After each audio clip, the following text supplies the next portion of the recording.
Hello everyone, I am सार्थक, PCCP maths faculty in resonance. आज हम अपना क्लास 10th का जो चैप्टर 2 है पॉलिनोमियल्स, उसके बारे में जानने वाले हैं कि इस चैप्टर का क्या वेटेज रहेगा, कितने नंबर के जो क्वेश्चन है किस किस तरह के बन सकते हैं, ठीक है, और कौन कौन से टॉपिक्स को हमें अच्छे से कवर करना है इसके अंदर। ठीक है, तो चलो देखते हैं ज़रा, है ना। तो अपना जो चैप्टर है वो है चैप्टर 2 विच इज़ पॉलिनोमियल्स।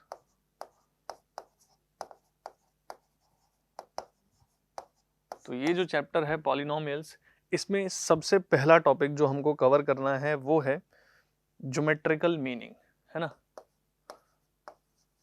क्या करना है? Geometrical meaning of zeros.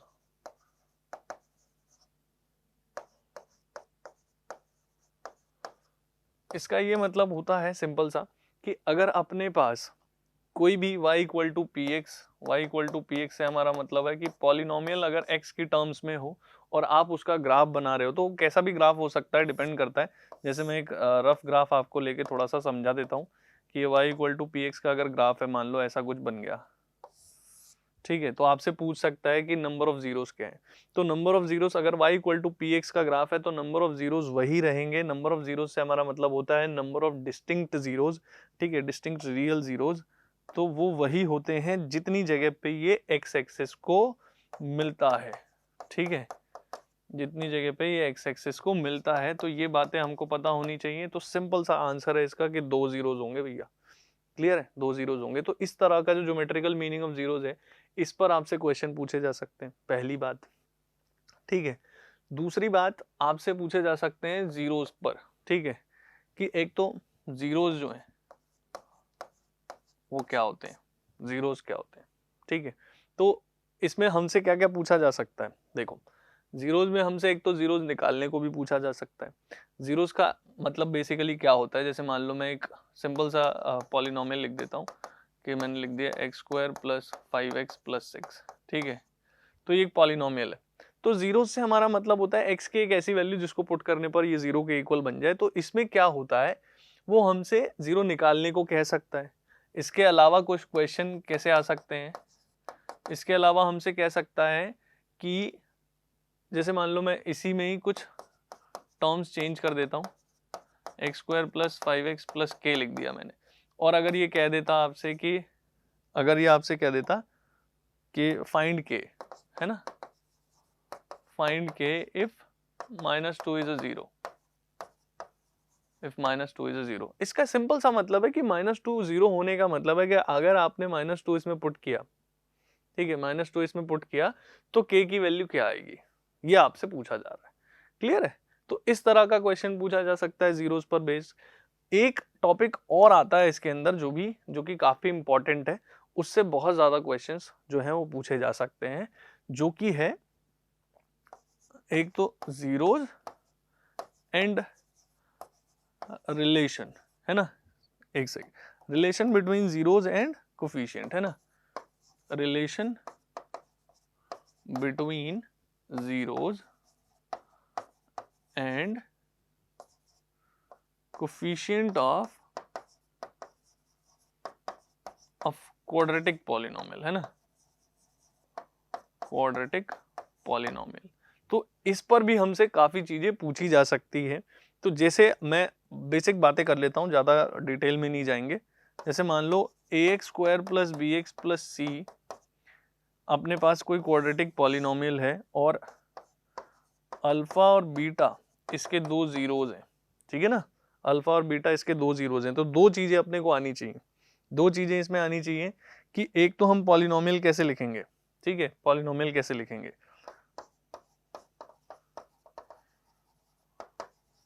जब भी 2 जीरोस गिवन हो तो पॉलिनोमियल कैसे लिखेंगे, वो लिखना हमें आना चाहिए। तो पॉलिनोमियल लिखने का सिंपल सा तरीका है k into x² minus sum of zeros, जिसको मैं अल्फा प्लस बीटा लिख दे रहा हूँ, into x plus product of zeros यानी अल्फा इंटू बीटा।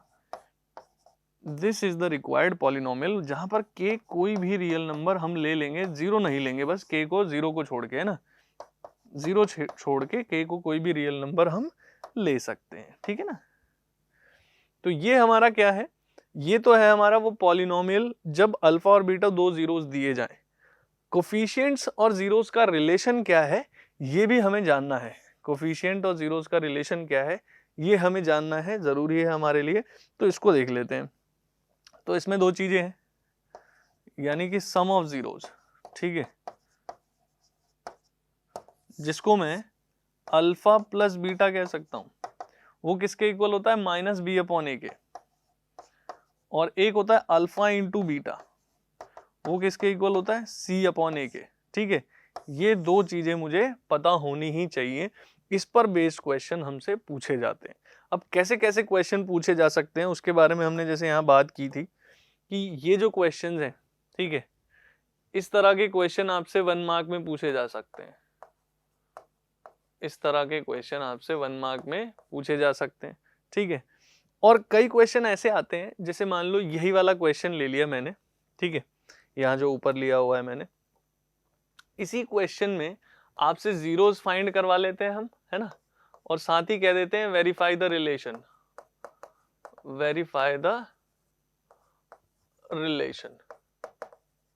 ठीक है, ये जो रिलेशन है कोफिशिएंट्स और जीरोस का जो रिलेशन है, इसको वेरीफाई भी करो, इसको वेरीफाई भी करो। क्लियर है? तो इस तरह का क्वेश्चन जो है आपसे 2 नंबर में पूछा जा सकता है। इस तरह का जो क्वेश्चन है वो आपसे 2 नंबर में पूछा जा सकता है। फिर अगर ये दोनों एक साथ आते हैं तो वो 2 मार्क्स का क्वेश्चन बन जाता है। सही है, 2 मार्क्स का क्वेश्चन है। जैसे ये क्वेश्चन है नंबर ऑफ जीरोस बताना, ये भी 1 मार्क में आ जाता है, ये भी 1 मार्क में आ जाता है।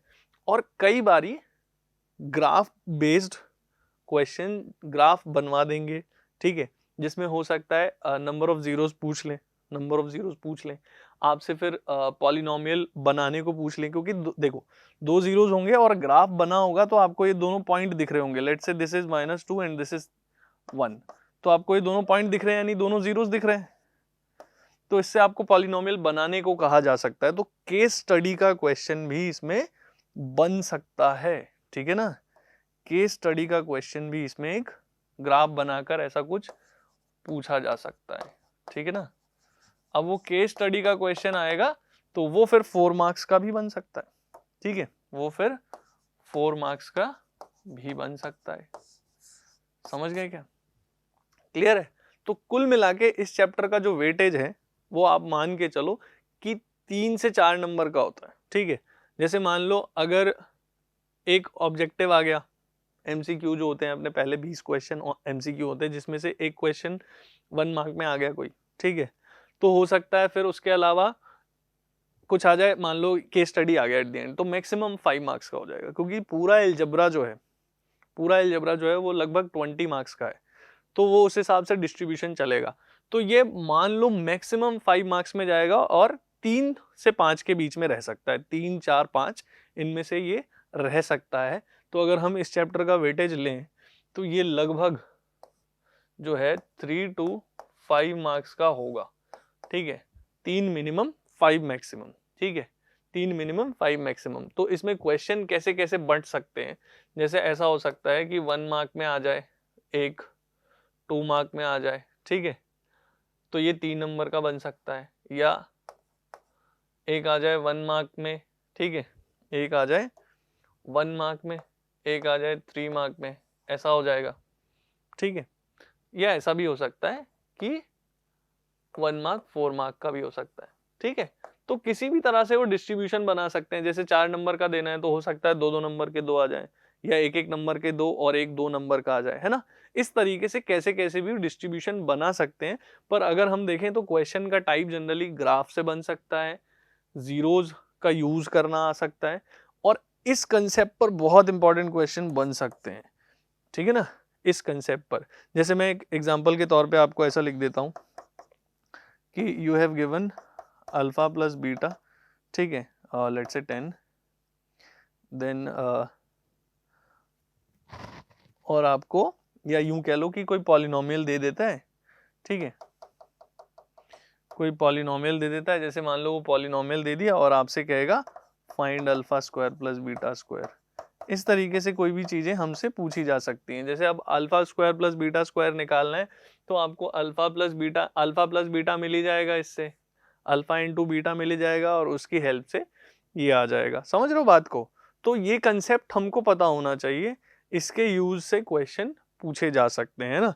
तो आपको ये चैप्टर में ये सारी चीजें पढ़नी है और इसको पढ़ने के लिए हम क्या कर सकते हैं, कि इस चैप्टर का जो डिटेल्ड वीडियो है जिसमें इस तरह के क्वेश्चंस को डिस्कस कराया गया है, उसको आप जाकर डिस्क्रिप्शन बॉक्स में देख सकते हैं, वहां पर लिंक मिल जाएगा आपको इस चैप्टर का, वहां पर आप देख सकते हैं। आई होप ये सभी चीजें आपको समझ आई होंगी।